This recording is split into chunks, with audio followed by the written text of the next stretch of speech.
SEC bias. I'm sure you guys have heard of the term, whether that be on TV, through YouTube, or maybe even one of my videos. I'm sure I've mentioned SEC bias before. This season has been tarnished by SEC bias. First though, let's go over an example of SEC bias kind of in history of college football. Let's go back to this 2011 season.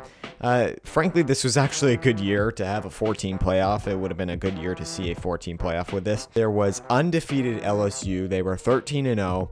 Then there were 3 one-loss teams: Alabama, Oklahoma State, and Stanford. Specifically with Oklahoma State, they were conference champions. Alabama and Stanford were not. Really, for Stanford, yeah, okay, you can maybe kick them out. It would have been nice to have a 14 playoff for them to be able to get in there.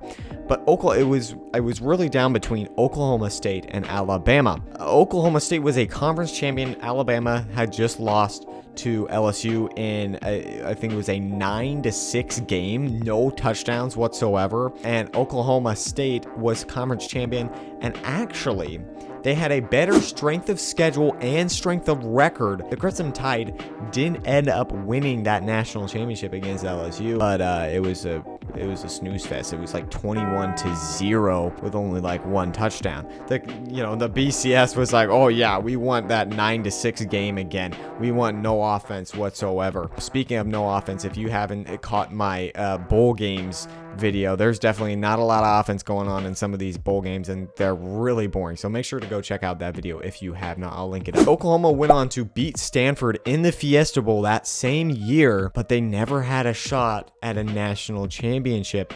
Now you could say, oh, this is, we just needed a playoff, but really I think this is just a prime example of SEC bias and them being like, yeah, that loss versus LSU was more valuable than a conference championship. Let's go to a similar situation that is even worse. This year, undefeated Florida State does not get in. One loss, Alabama does. I'm sure you guys have, seen a lot of videos, so I'll just break it down really quickly. Really, here's the facts. Undefeated is better than 1 loss. You have not been defeated the whole season. Better than having 1 loss. The ACC was 6-4 versus the SEC. Alabama had, they didn't play an ACC team, but they did have a loss versus a non-conference opponent in Texas, and they almost lost to USF.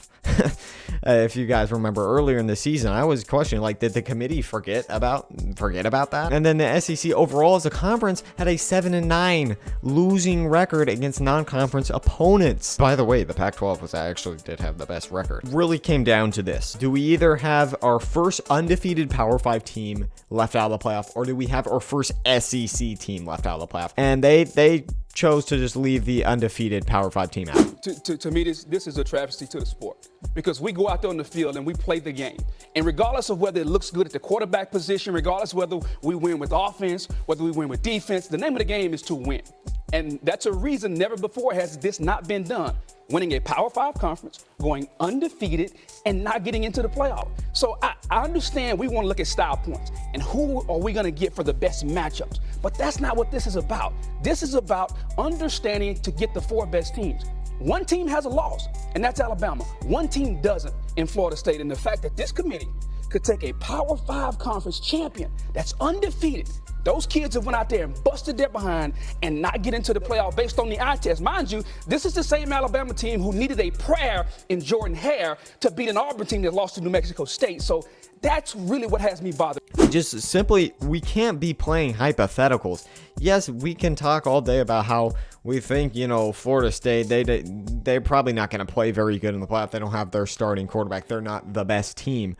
Well, guess what? The resumes speak for themselves, and Florida State was the best team. Alabama with the 1 loss.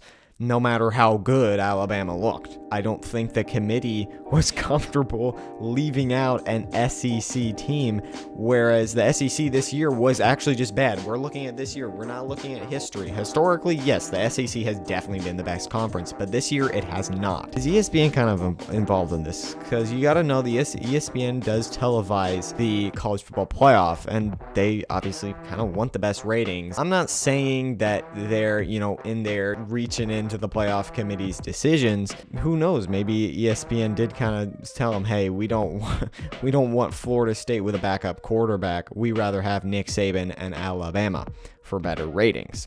I don't have any proof, but it seems quite frankly kind of likely. Let's go over next the Heisman. I just want to go over this real quick. Michael Penix led his team to an undefeated record. Jayden Daniels in LSU has 3 losses. Michael Penix had multiple Heisman moments. He was able to beat his in-conference rival in Oregon twice. Jayden Daniels couldn't do that against Alabama. He also lost to Florida State. Now, with all that being said, maybe the SEC does deserve the benefit of the doubt. Maybe Nick Saban and Alabama do deserve the benefit of the doubt because, quite frankly, Nick Saban has 7 national titles. He is, quite frankly, the best college coach ever. So maybe he does deserve that bias.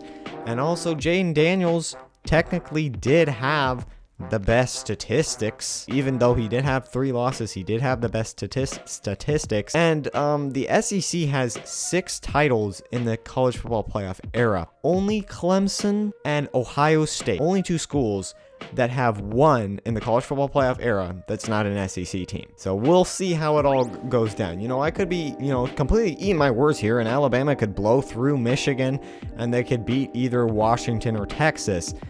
But we'll see. Make sure to like and subscribe, and also follow me over on Twitter at Membro_CFW. I post a lot of, my thoughts and other stuff going on over on Twitter, X, whatever. And then make sure to go down to the Spotify or Apple Podcast. All right. Thanks, guys. Peace.